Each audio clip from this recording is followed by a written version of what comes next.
అందరికీ నమస్కారం। ఈ రోజు సిద్దిపేట జిల్లా కేంద్రంలో సిద్దిపేట నడిబొడ్డున 287వ శ్రీ శ్రీ సంత్ సేవాలాల్ మహారాజ్ జయంతి ఉత్సవాలు మరి ఇక్కడ ఎస్టీ హాస్టల్లో నిర్వహించుకోవడం జరిగింది। సిద్దిపేట నియోజకవర్గ కేంద్రమైన సిద్దిపేట జిల్లా కేంద్రంలో ఈ రోజు సంత్ సేవాలాల్ మహారాజ్ జయంతి మరి కార్యక్రమంలో భాగంగా మరి మహాభోగ భండారు కార్యక్రమం నిర్వహించి మరి సేవాలాల్ మహారాజ్కు ప్రత్యేక పూజలు చేసి మరి అనంతరం సమావేశం ఏర్పాటు చేసుకోవడం జరిగింది। సంత్ సేవాలాల్ మహారాజ్ ఆశయాలను కొనసాగిస్తూ రాబోయే రోజుల్లో మరి మా ప్రతి తాండాల్లో గూడెల్లో మరి మారుమూల తాండాలైన సేవాలాల్ మహారాజ్ జీవిత చరిత్రను కూడా ప్రతి పాఠ్యపుస్తకాల్లో కూడా చేర్చే విధంగా రాష్ట్ర ప్రభుత్వానికి కేంద్ర ప్రభుత్వాన్ని డిమాండ్ చేస్తా ఉన్నాం। మరి సేవాలాల్ మహారాజ్ జయంతి సందర్భంగా బంజారా ఉద్యోగులందరికీ ప్రతి ఏటా మరి ప్రత్యేకంగా సెలవు దినంగా ప్రకటించాలని చెప్పి కూడా ఈ ప్రభుత్వానికి డిమాండ్ చేస్తా ఉన్నాం। భారతదేశ వ్యాప్తంగా 15 కోట్ల జనాభా ఉన్న ఈ బంజారా జాతి ప్రపంచ వ్యాప్తంగా ఉన్న మా బంజారులందరూ ఈరోజు సంత్ సేవాలాల్ మహారాజ్ జయంతి ఉత్సవాలు నిర్వహించుకోవడం జరుగుతుంది। మరి సేవాలాల్ మహారాజ్ ఆశయాలను కొనసాగిస్తూ మరి ఆనాటి జీవిత చరిత్రను పాఠ్యపుస్తకాల్లో చేర్చాలని కూడా మేము ప్రభుత్వానికి రాష్ట్ర ప్రభుత్వానికి డిమాండ్ చేస్తా ఉన్నాం। సిద్దిపేట జిల్లా కేంద్రంలో బంజారా భవన్కు 2 కోట్ల నిధులు మంజూరై దాదాపు 3 సంవత్సరాలు వస్తున్నా ఇప్పటి వరకు స్థలం కేటాయించలేదు। వెంటనే బంజారా భవన్కు స్థలం కేటాయించాలని చెప్పి స్థానిక జిల్లా కలెక్టర్ గారికి ఈ రాష్ట్ర ప్రభుత్వానికి మేము డిమాండ్ చేస్తా ఉన్నాం।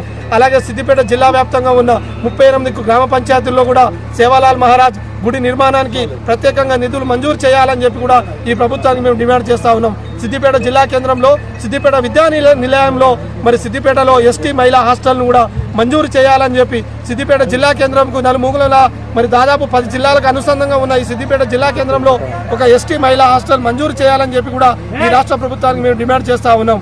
మరి సేవాలాల్ మహారాజ్ ఆశయాలను అనుగుణంగా మరి బంజారుల ఐక్యతను మరి బంజారుల మీద గతంలో బంజారుల పైన జరుగుతున్న దాడులను కానీ అరికట్టాలని చెప్పి కూడా ఈ ప్రభుత్వానికి కూడా మేము డిమాండ్ చేస్తా ఉన్నాం। విద్యార్థుల సమస్యలపైన విద్యార్థులు కూడా హాస్టళ్లలో నాణ్యమైన విద్య కూడా అందించాలని చెప్పి కూడా ఈ ప్రభుత్వాన్ని డిమాండ్ చేస్తా ఉన్నాం। మరి గిరిజన బంజారా సోదరులందరూ కూడా విద్యార్థులు కానీ తండావాసులు కానీ చైతన్యవంతులు విద్యారంగంలో ముందుండి విద్యార్థులు మరి కీలకంగా మరి రాబోయే రోజుల్లో కూడా సిద్దిపేట లాంటి ఎస్టీ హాస్టల్లో ఒక లైబ్రరీ ఏర్పాటు చేయడం జరిగింది। దాతల రూపంగా మరి దాతల సహకారంతో ఈ లైబ్రరీ ఏర్పాటు చేసి 33 జిల్లాలు ఉన్న తెలంగాణ రాష్ట్రంలో ఏ జిల్లాలో లేని లైబ్రరీ సిద్దిపేట జిల్లాలో ఏర్పాటు చేయడం జరిగింది।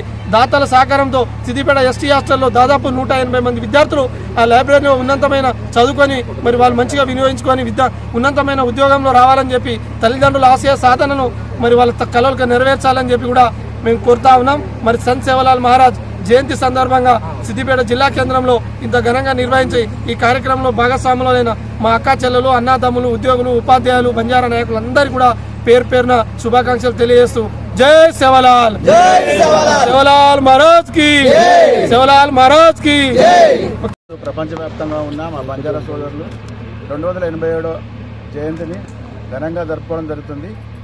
ఈరోజు మేము ఇక్కడ సిద్దిపేట ఎస్టీ హాస్టల్లో సిద్దిపేట ఒక నియోజకవర్గ బంజారా సోదరులు అందరం ఇక్కడ వచ్చి మేము ఇక్కడ జయంతి జరుపుకోవడం జరుగుతుంది। ఈ జయంతి సందర్భంగా మేము గవర్నమెంట్కి ఒక చిన్న వినతి చేయదలుచుకున్నాం। మాకు తొందరలోనే ఇక్కడ ఆల్రెడీ కేటాయించిన మా బంజారాలకు కేటాయించిన స్థలము మరియు 2 కోట్లతో building Banjara Bhavan already government sanction చేసి ఉన్నది। దాన్ని తొందరలో పరిష్కరిస్తే మాకు ప్లేస్ లేక మేము కొంచెం గంభీరంగా పరిస్థితి ఉంటుంది। ఎక్కడైనా స్థలం ఎక్కడైనా మా సొంతంగా ఉంటే మేము ప్రతి ఒక్కరు మా వాళ్ళందరూ ఎక్కువ సంఖ్యలో వచ్చి ఇక్కడ మేము ఘనంగా జరుపుకోవడానికి అవకాశం ఉంటుంది। ఈ సందర్భంగా గవర్నమెంట్ కానీ మా కలెక్టర్ మేడం కానీ మేము కొంచెం వినతి చేయదలుచుకున్నాము। ప్లీజ్ మేడం కొంచెం తొందరగా స్థల పరిష్కారము ప్లస్ మాకు బంజారా భవనాన్ని శాంక్షన్ చేయాల్సిందిగా కోరుతున్నాను। ప్లస్ మా రాష్ట్ర ప్రభుత్వాన్ని ఒక మెయిన్ డిమాండ్ ఇంతకుముందు నుంచి మేము చాలాసార్లు అడుగుతున్నాము।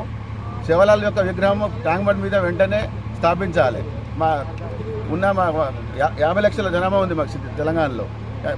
మా జనాభాకు కనీసం ప్రాతినిధ్యంగా మాకు చేసిన మా సేవాలాల్ మహారాజ్ మా సమాజాన్ని ఇంత మేలుకొల్పి మా యొక్క సమాజంలో ప్రతి ఒక్క మేము కూడా సమాజానికి ఒక పిల్లర్గా ఉన్నాము। మా బంజారాలు రాజకీయంగా కానీ మా పబ్లిక్లో మేమేమి మామూలుగా ఎదుగుతున్నాం, ఇప్పుడే ఎదుగుతున్నాము। మాకు ఒక విలువను మా యొక్క స్థానాన్ని మాకు హైదరాబాద్లో ట్యాంక్ బండ్ మీద మా సేవాలాల్ విగ్రహాన్ని ఏర్పాటు చేసి తొందరలోనే ఏర్పాటు చేసి మా బంజారాల యొక్క గుర్తింపు ఇవ్వాల్సిందిగా రాష్ట్ర ప్రభుత్వం కోరుతున్నాను। జై సేవాలాల్।